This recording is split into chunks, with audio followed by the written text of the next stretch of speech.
The war between the Empire and the Dominion had lasted for 300 years. Planets burned, stars died, entire civilizations vanished from existence. The Galactic Council watched helplessly as two of the most powerful species in the known universe tore each other apart. No one could stop them. No one dared to try. Ambassador of the Empire stood on the observation deck of the Council station, watching the distant flashes of battle through the viewport. His 4 eyes blinked slowly as he counted the explosions. Each flash meant thousands dead. His species, his people, but there was no other way. They had attacked first, centuries ago, and they had sworn to fight until the last breath.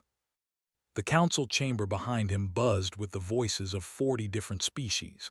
They argued about trade routes, about refugee settlements, about everything except the war, because the war was beyond them. They had 7,000 warships. They had 9,000. Together, they possessed enough firepower to destroy half the galaxy. What could the council do against such power? Another petition from the humans, announced, his serpentine body coiling around his speaking platform. They wished to send a diplomatic envoy to the... Laughter echoed through the chamber. The humans. Everyone knew about the humans. They had only achieved faster-than-light travel 40 years ago. Their home system contained just one barely habitable planet. Their population was tiny compared to the great empires. They had no fleet worth mentioning, no weapons worth fearing, no resources worth taking. "Let them send their envoy," hissed Ambassador, turning from the viewport. "Perhaps they will accept their surrender before we do." More laughter filled the chamber. Even the ambassador, a massive creature covered in armored plates, made a sound that might have been amusement. "The humans are harmless," said. "We should ignore their petition as we have ignored all the others." But something changed that day. The humans did not send a diplomatic envoy. They sent something else entirely. 3 weeks later, the Battle of Prime reached its peak. 600 ships faced 800 vessels above a dying world. The planet below had already lost its atmosphere. Its oceans had boiled away. Its cities were ash. But both sides wanted the system for its strategic position, so they kept fighting. Admiral commanded the fleet from his flagship, the Eternal Vengeance. He had fought in this war for 60 years. He had watched his father die in this war. His children had died in this war. His were fighting right now, somewhere in this very battle. He felt nothing anymore, just the cold determination to destroy as many as possible before his own death came. "Admiral," said his sensor officer, "we are detecting an unknown vessel approaching the battlefield." Did not even look up from his tactical display. "Identify and destroy if hostile." "Sir, we cannot identify the vessel. Its design does not match any known species." Now looked up. Unknown vessels did not simply appear in the middle of active. The galaxy was well mapped. Every species was, every ship design was recorded. An unknown vessel was impossible. "Show me," he ordered. The main flickered, and felt his blood freeze. The ship emerging from hyperspace was unlike anything he had ever seen. It was massive, larger than any vessel in either fleet. Its hull was black, so black that it seemed to absorb the light around it. Strange symbols glowed along its sides in patterns that hurt to look at. Weapons bristled from every surface, weapons of designs that made no sense, that followed no logic any engineer would recognize. But the most terrifying thing was the silence. The ship made no transmissions. It answered no hails. It simply moved through the battlefield like a predator walking through a field of prey. Both fleets stopped firing. For the first time in 300 years, and weapons went silent. Every captain, every admiral, every soldier on both sides stared at the impossible vessel. "What is that thing?" whispered someone on the bridge. The answer came a moment later, broadcast on all frequencies, in every language simultaneously. "This is the Earth vessel Prometheus. We are here to end this war. Stand down immediately or face the consequences." Earth humans. the pathetic little species from the insignificant planet, the ones everyone laughed at, the ones everyone ignored. Admiral found his voice first. "This is the fleet. You have entered an active. Leave immediately or be destroyed." The commander sent a similar message. Both fleets began moving to intercept the human vessel. 600 ships, 800 ships, 1,400 warships against one. The human ship did not move. It did not run. It simply hung there in the void, waiting. "Human vessel, this is your final warning," said. "We will open fire in 30 seconds." 20 seconds passed, then 10. Then the ships fired together, forgetting their own war in the face of this strange new threat. Thousands of weapons launched toward the Prometheus. Plasma beams, nuclear missiles, kinetic projectiles, energy weapons of every type imaginable rained down on the human ship. The attacks never reached their target. A field of energy appeared around the Prometheus, a barrier of light that swallowed every weapon, every beam, every missile. The attacks simply vanished into that light, converted into harmless energy that dissipated into space. Then the Prometheus fired back. One shot, just one single shot from a weapon no one had ever seen before. The beam of pure white light struck the flagship Eternal Vengeance, and the ship ceased to exist. Not destroyed, not damaged, simply gone, erased from reality as if it had never been there at all. Admiral had one moment to feel fear, before his atoms scattered across the universe. The human voice spoke again, calm and patient. "We asked you to stand down.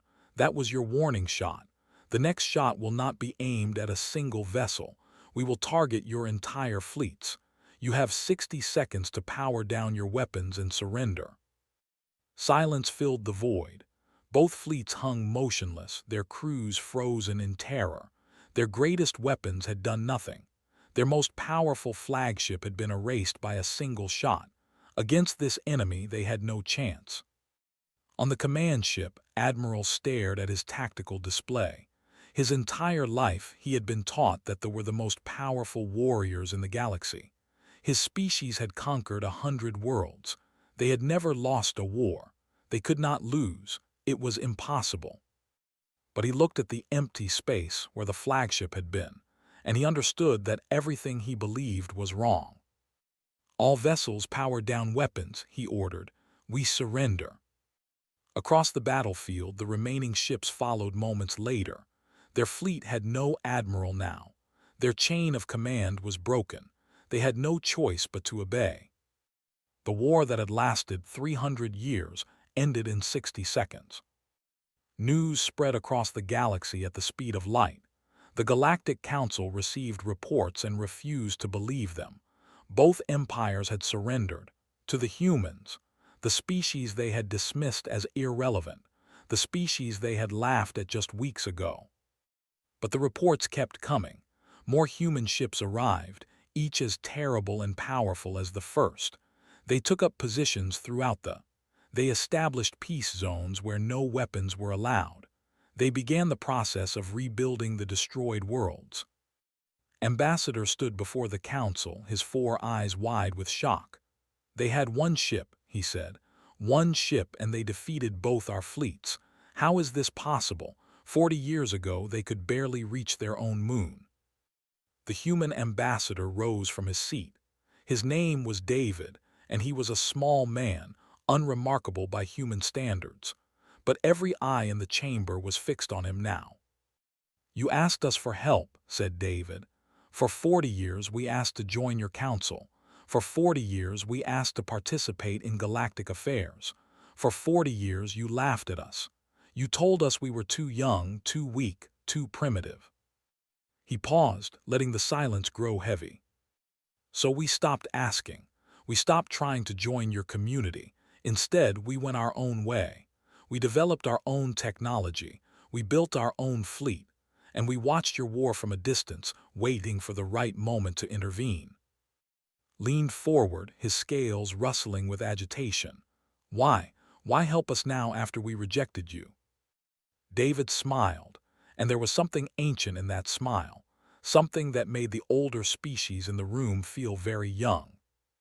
"Because you were destroying yourselves," he said. "Because someone had to stop you.